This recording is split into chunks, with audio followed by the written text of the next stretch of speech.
So ngayon, ipapaliwanag ni Andrea kung ano yung magiging eksena sa vlog na to. Ganito, pipila syempre yung mga lalaki, tapos magbibigay sila ng isang pangmalupitang banat. Tapos kung sino yung may pinakamagandang banat, syempre magde-decide siya kung jojowain ba or totropa. Okay, eto. Unang babanat kay Ella. Si Rob! Si Rob!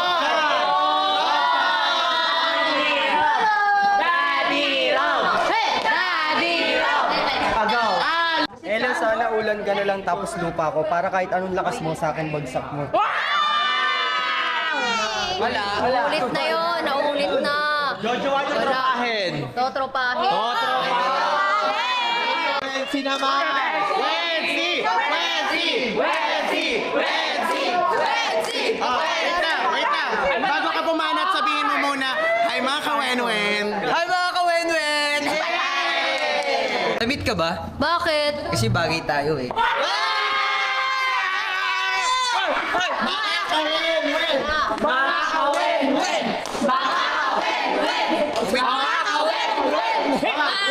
lang. Eto, Ella, ang tanong, jojowain or totropahin? Totropahin.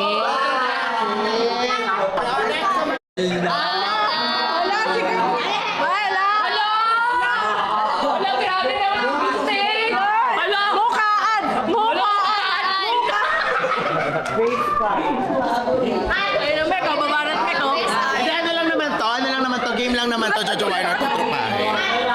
O, go! Alam mo ba rin? Ella, kulamot ka ba? Bakit? Kasi you're so hard to get.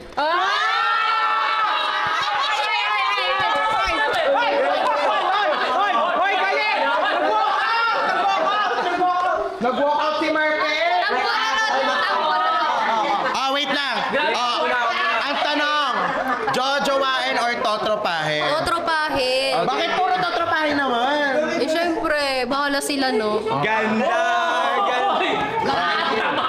Next, ito, si Kit. Kit, anong ano natin dyan? Ella, dahon ka ba? Bakit?